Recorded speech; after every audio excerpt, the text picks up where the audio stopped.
तो technology trends banking में क्या क्या है, सबसे पहले बात करते हैं ई रूपी की। ई रूपी 2 अगस्त 2021 को लॉन्च किया गया एनपीसीआई के द्वारा। ई रूपी जो है बेसिकली वो ऑर्गेनाइजेशन और गवर्नमेंट्स के थ्रू शुरू किया गया, जो कि क्यूआर या एसएमएस के थ्रू चलता है। 31 जनवरी 2022 तक करीब 16 बैंक्स ई रूपी पर ऑनलाइन हो गए हैं। जो यूजर्स हैं वो बिना किसी स्मार्टफोन के भी ई रूपी के जो है ट्रांजैक्शंस वो ऑफलाइन कर सकते हैं। ई रूपी जो है 10,000 INR के हिसाब से पर वाउचर चलता है, ठीक है। इसमें किसी प्रकार के चार्जेस वगैरह बेनिफिशरीज को पे नहीं करने पड़ते हैं। ई रूपी जो है वो डिस्ट्रीब्यूट सिर्फ और सिर्फ डिजिटल फॉर्म में ही होता है। ई रूपी और यूपीआई में क्या फ़र्क है? ई रूपी जो है वो बेसिकली आपका एक प्रकार का कैशलेस और कॉन्टैक्टलेस पेमेंट मैकेनिज्म है। जो यूपीआई है वो एप्लीकेशन बेस्ड है, आपको पता है। ई रूपी जो है वो ई वाउचर है एक तरीके से। जो यूपीआई है वो रिसिप्ट और पेमेंट के लिए इस्तेमाल होता है। ई रूपी आरबीआई द्वारा मैनेज होता है। यूपीआई जो है वो एनपीसीआई द्वारा ऑपरेट होता है। ई रूपी जो वाउचर्स हैं वो सर्विसेज के लिए ओवर द काउंटर भी यूज़ किए जाते हैं। यूपीआई जो है वो पेमेंट के रिसीव और पेमेंट करने के लिए मनी का यूज़ हो सकता है, ठीक है। ये देखिए जो चैप्टर है इसका नाम है टेक्नोलॉजी ट्रेंड्स इन बैंकिंग, जो कि जीआईबी पेपर 2 में मॉड्यूल सी का चैप्टर 9। ये इस मॉड्यूल का लास्ट चैप्टर है। इसके बाद हम लोग मॉड्यूल डी शुरू करेंगे। ऑल्सो आई रिक्वेस्ट कि प्लीज़ आप ये डिस्क्लेमर देख लीजिए that this video is for educational purposes only. इसके बाद बात करते हैं फाइनेंशियल टेक्नोलॉजी यानी फिनटेक की। फिनटेक का मतलब क्या है? जब फाइनेंशियल प्रोडक्ट्स को डिलीवर करने के लिए टेक्नोलॉजी का यूटिलाइज किया जाए तो उसको क्या बोलेंगे? फाइनेंशियल टेक्नोलॉजी या फिनटेक बोलेंगे, ठीक है। फिनटेक इकोसिस्टम में बेसिकली 5 एलिमेंट्स रहते हैं: startups, technological firms, government, customers और ट्रेडिशनल फाइनेंशियल इंस्टीट्यूशंस जैसे कि बैंक्स आदि। ये P2P यानी peer to peer lending platforms हो गया, crowd funding, blockchain, E aggregators, ये सारी चीज़ें फिनटेक के अंतर्गत ही आती हैं करेंटली। फिनटेक के क्या क्या बेनिफिट्स हैं?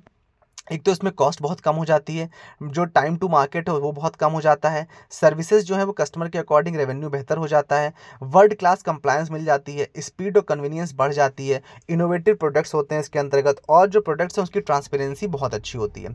फिर इसके बाद जैसे फिनटेक है वैसे रेगटेक भी होता है, जिसको बोलते हैं रेगुलेटरी टेक्नोलॉजी। रेगुलेटरी टेक्नोलॉजी का मेन काम क्या है कि जो भी टेक्नोलॉजिकल सोल्यूशंस हैं उनको उसको स्ट्रीमलाइन करके जो रेगुलेटरी प्रोसेस है उसको और बेहतर बनाए, ये रेगटेक के अंतर आता है।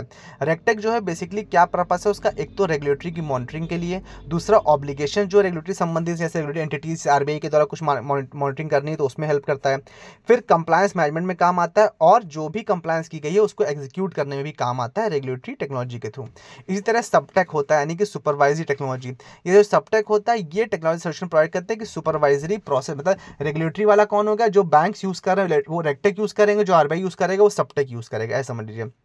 सबटेक बेसिकली ऐसे टूल्स प्रोवाइड करता है जिससे कि रेगुलेटरी अथॉरिटी जैसे कि आरबीआई, नाबार्ड वगैरह जो है वो अपनी सुपरवाइजरी एफिशिएंसीज को बढ़ा सकें। इस तरह की टेक्नोलॉजी है कि वो बैंक को रोज नहीं मांगना पड़ेगा अपना डेटा दो, ऐसा नहीं करना पड़ेगा भाई। वो उस अगर उस मॉड्यूल के अंतर्गत चल रहा है तो ईजिली सारा चीज़ें उन्हें मिल रही है और सुपरविजन बहुत सिंपल और बहुत इफेक्टिव हो जाएगा, क्योंकि ऑटोमेशन उसमें इन्वॉल्व हो जाएगा। इसलिए कुछ एग्जाम्पल्स हैं जैसे कि EDPMS यानी जो भी इम्पोर्ट डेटा प्रोसेसिंग और मॉनिटरिंग सिस्टम है, IDMPS export data processing monitoring system ये हो गया।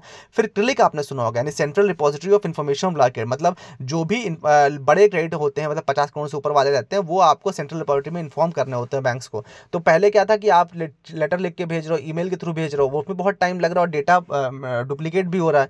लेकिन यहाँ आप इसके थ्रू कर रहे हो, सिस्टम के थ्रू कर रहे हो, तो क्लिक, तो उसमें एक एग्जाम्पल है ये किसका? सबटेक का, सुपरवाइजरी टेक्नोलॉजी का। सोशल मीडिया बैंकिंग आजकल बहुत हाइट पे भाई। आपको कोई भी प्रॉब्लम होती है आप जाते हो ट्विटर पर लिख देते हो कि अरे this bank server not working, this is not working, या मेरा एटीएम ब्लॉक नहीं हो रहा है, या मुझे ये प्रॉब्लम हो रहा है, तो वहाँ से वो काम हो जाता है। तो इसीलिए कहा गया सोशल मीडिया बैंकिंग भी आजकल बहुत चल रही है। हैशटैग बैंकिंग ट्विटर पर बहुत चलती है भाई। ट्विटर के हिसाब से आपको क्या रहता है कि आपको कोई भी सर्विस चाहिए आप उस पर जाकर लिख देते हो, हैशटैग करो, तो वो कंप्लेंट जो भी रिस्पेक्टिव डिपार्टमेंट है उसके पास चली जाती है और आपके पास उसका रिजोल्यूशन आ जाता है। ये भी बहुत चल रहा है आजकल। लेकिन इसमें ऐसा नहीं है कि आप पैसा जमा निकासी नहीं कर सकते हो, बट बैंकिंग सर्विसेज अन्य जैसे कि फास्टैग सर्विसेज होगा, लोन संबंधित होगा, कोई आपको कार्ड ब्लॉक या अनब्लॉक करवाना है, वो सब काम हैशटैग के थ्रू हो जाता है। फिर बात करते हैं अकाउंट एग्रीगेटर्स की। अकाउंट एग्रीगेटर्स में 2 कैटेगरी की होती है, एक होती है एफआईपी और एक होती है एफआईयू। एफआईपी मतलब होता है फाइनेंशियल इन्फॉर्मेशन प्रोवाइडर्स, और एफआईयू मतलब होता है फाइनेंशियल इन्फॉर्मेशन यूजर्स।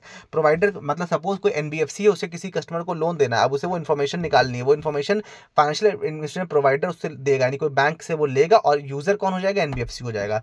पहले एफआईपी और एफआईयू अलग होते, लेकिन अब एफआईपी और एफआईयू एक ही हो गया, मतलब जो एफआईपी है वही एफआईयू है, जो एफआई है वही एफआईपी भी, ऐसा कर दिया गया, ठीक है। जो इसमें इंफॉर्मेशन दी जाती है ये तभी दी जाएगी जब उस कंसेंट मिलेगी किसकी? कस्टमर की।